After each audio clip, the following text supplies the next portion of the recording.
The story begins with a matchmaker named Lucy. Lucy was an expert at setting up marriages for people in New York. She spent her entire day asking men and women how their dates went.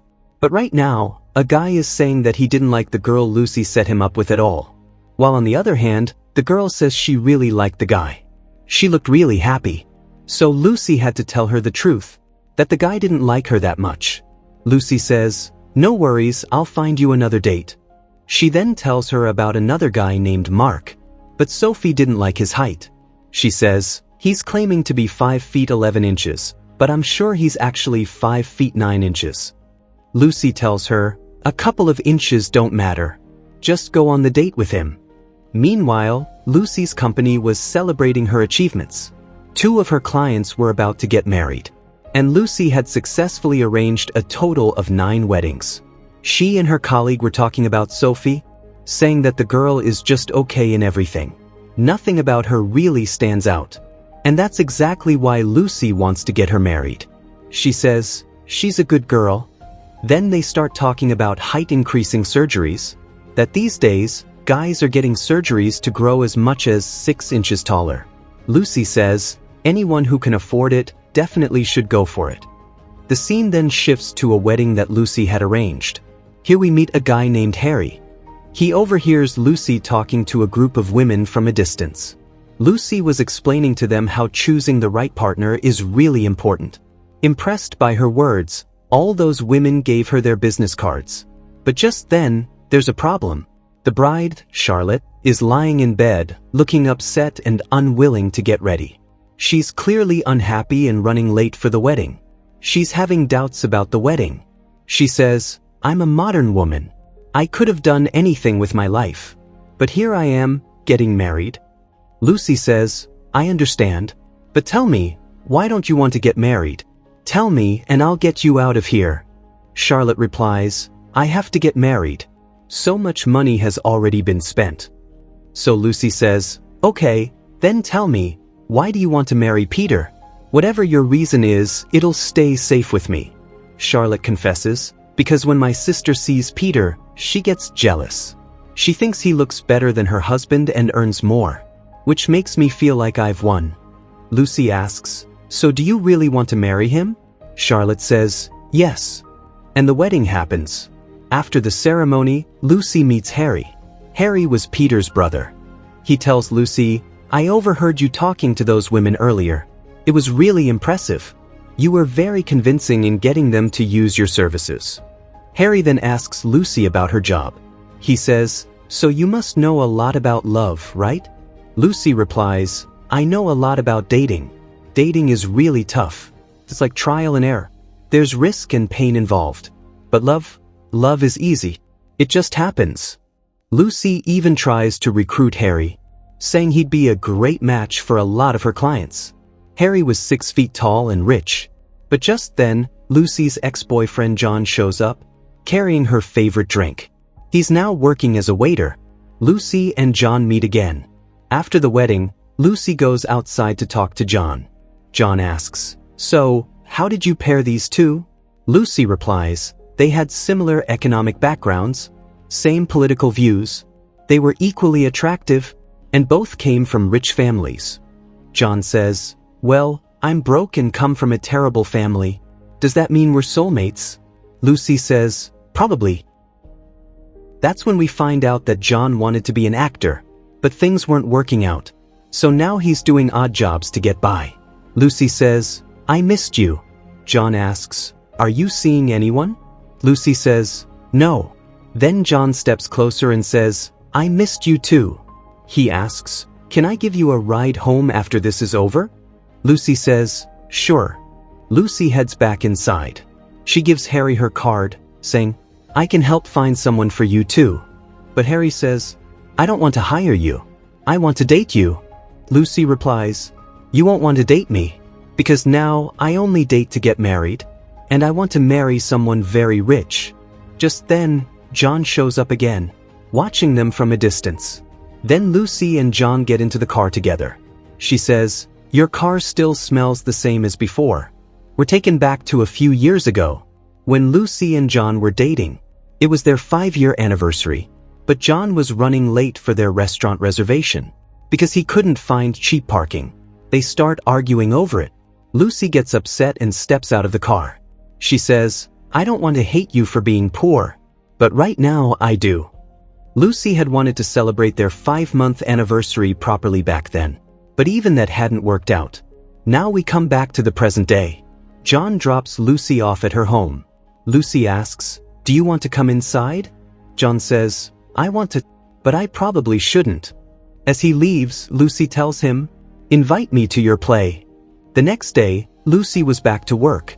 Now here, 48-year-old men want 27-year-old girlfriends. Someone else wants a fit and slim girlfriend. Alongside all this, Lucy also started going on dates with Harry. Lucy wasn't really interested in dating Harry at first, but slowly they started getting closer.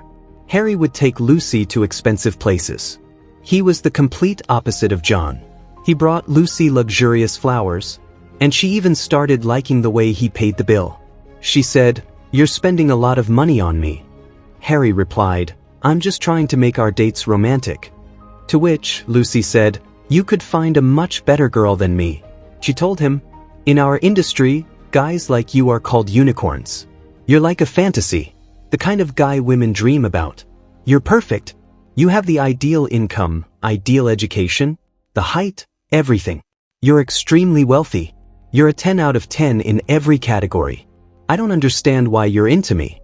You could easily get someone younger and prettier. I'm actually in debt. You won't even get anything from me in terms of dowry. If we go by the market standards, I'm not the girl you should be marrying." But none of that mattered to Harry. He said, "I don't care about any of that. I want someone I can respect, someone who knows the world better than I do. And I think you have all of that. And those qualities of yours will only grow with time. As for money, I already have more than enough of my own." Harry then asked Lucy if she wanted to take things more seriously, and Lucy agreed. They both went to Harry's villa together. It was a massive, luxurious place. Lucy couldn't stop staring at it. She accidentally dropped her phone there, right when John was calling her. Back in the villa, Harry asked Lucy about her dream vacation, and offered to take her there. Lucy asked, "How much did this apartment cost?" Harry said, $12 million. The scene then shifts to the next day at John's place. He was sharing the house with his friends, and the condition of the place was terrible. The house wasn't livable at all. John was completely fed up with it. Meanwhile, Lucy woke up in the fancy apartment. Her breakfast was already prepared. Harry handed her the apartment keys and left for work. Lucy sat down and started working from there. But her client, Sophie, wasn't answering the phone. So Lucy called the guy Sophie had gone on a date with, Mark. She says, "Sophie's not picking up. Can you at least tell me how your date went?" Mark says, "The date went really well. Sophie is exactly the kind of girl I was looking for." Mark was even ready to go on a second date with Sophie. And that's when Lucy listened to a voice note from John. He was inviting her to come see his play. But when Lucy got to the office, she found out that Sophie had filed a case against their company. Because the guy Lucy had set her up with, Mark, had assaulted her. Lucy's boss told her very clearly, "You are not to speak to Sophie. And this wasn't your fault. Things like this happen in our industry. It's even happened to me before." But for Lucy, this wasn't something she could just accept. She started panicking. She went into the bathroom and began looking up information on Mark, thinking, "How could I have made this mistake?" Lucy started crying. Later, she went with Harry to John's play. While performing, John noticed the two of them sitting together in the audience. After the play, Lucy introduced John to Harry as her boyfriend. She also complimented John's acting skills, saying, "I was never as good as you. And now you're even better than before." So John asked Lucy about Harry. He said, "Wow, he's rich. He probably has a real job. Owns his own house." Lucy said, "Can we talk about something else?" And just by looking at her, John could tell that Lucy was upset. Lucy said, "I don't think I'm very good at my job anymore." John replied, "Don't stress out too much. Your job is dating. It's not that serious." Hearing that, Lucy got angry. "Oh right, dating's never serious, is it?" The next day, Lucy started acting very differently at work. She was giving rude replies to her clients' demands. Your expectations are way too high. You're looking for a person, not some customized object. Because of this rude behavior, Lucy's boss told her to take a few days off, saying, "You're still clearly affected by everything that happened." But Lucy said, "If I take a break now, I might never come back." She was completely fed up with her job. Still, her boss tried to explain, "We help people get married.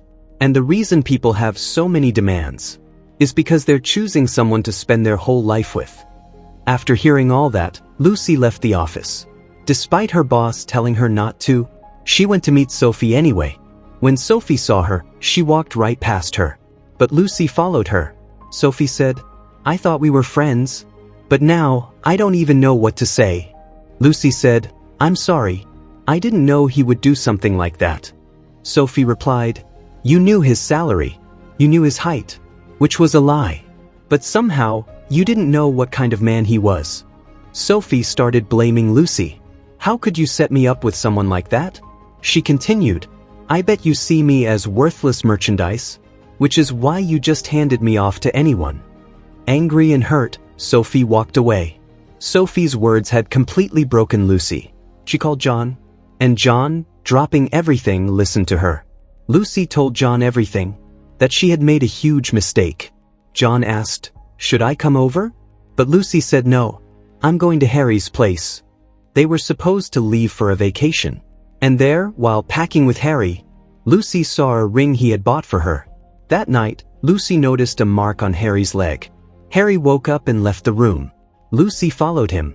The mark was from the height-increasing surgery. Lucy said, "I understand. I've had 2 surgeries myself." She then learned that Harry and his brother, the one who got married earlier, both had the same surgery. Harry told her, "That surgery changed our lives. Now women approach us first." Lucy was left deep in thought. She told Harry, "You should go on the vacation alone. I don't think this will work out between us. We don't love each other. And money can't fix that." Harry replied, "I don't think love is something I can even feel. I've never had it." Lucy said, "When it happens to you, love will feel like the easiest thing in the world." Harry then revealed he had increased his height by 6 inches, which meant he used to be 5 feet 6 inches. He said, "If I was still that height, I wouldn't have been able to approach someone like you." Lucy replied, "Yes, you would have." The scene shifts to John's place. Lucy was standing outside his house. John came out, all dressed up. Lucy said, "I was supposed to go to Iceland, but I didn't. And I already rented out my apartment for a few days." Which meant Lucy was planning to stay with John. But John said, "You won't be able to stay here." Then added, "Come on, let's go for a drive. Maybe we'll find a place to stop along the way." They both went for a drive. Along the way, they spotted trucks from John's catering company. Following the trucks, they ended up at a wedding. John and Lucy sat far away, watching the ceremony. Lucy said, "One day, these two will start hating each other for no reason. They'll get sick of each other, get divorced, and then fight over who gets what." Later, both of them dressed up and went to dinner. They started dancing. Then they started to kiss. But suddenly, John pulled away and stepped outside. He said, "What are we doing? Are we getting back together?" Lucy replied, "I don't know." John asked, "So, did you come to me just to forget about your boyfriend? Or do you feel sorry for me, because I'm some pathetic guy who can't get his life together?" Lucy said, "No." John said, "When I look at your face, I see little kids. Kids that look just like you." And then he said, like a friend, "Living with someone like me, a failure who's done nothing with his life, that would be a terrible idea." He continued, "It's been years, and I still can't afford to be with you." Lucy said, "It's not about that. We're not together because I'm the problem. I'm materialistic. Even now, I'm still thinking, if I marry you, I'll always be eating at crappy restaurants, riding around in your beat-up car. I'm still doing the math. So how can you even love someone like me?" Lucy walked away. And just then, she got a call from Sophie. Sophie said, "That guy Mark is sitting outside my house. And I had no one else to call but you. She told Lucy she had already called the police. But they said unless Mark tries to break in, they can't do anything. Right now, he's just ringing the doorbell. Lucy said, "Don't let him in. I'm coming right now." Lucy and John rushed to Sophie's place. But by the time they arrived, Mark was already gone. Lucy went in to comfort Sophie. Sophie was crying. She was scared. Laughing through her tears, she said, "I seriously need a boyfriend, so I don't have to keep calling my matchmaker during emergencies." Lucy replied, "You'll find one. I believe that." The next morning, John was still there. He said, "You once asked me why I love you. Loving you is the easiest thing in the world." Lucy said, "I love you too. More than you even know." John smiled and said, "I've been overthinking for so long. I love you now like I loved you before. And I'll love you until the day I die. That's a lifelong guarantee. Take it if you like the offer." Lucy said, "Deal." John decided it was time to find a real job. He was going to move forward with his acting career too. Then the scene jumps forward a bit. John is walking out, carrying a box of chicken and rice, heading toward Lucy. Meanwhile, Lucy gets a call from her boss. "I'm heading to the London office, and I've recommended your name to replace me here." Lucy laughs and says, "That's funny. I was sitting here with my resignation letter ready." Her boss says, "Don't quit. Ask for any salary you want. You'll get it. Just think it over." And then John shows up. He proposes to Lucy with a flower ring. And with that, friends, this story comes to an end. Let us know how you like the explanation in the comments. And don't forget to like the video and subscribe to the channel.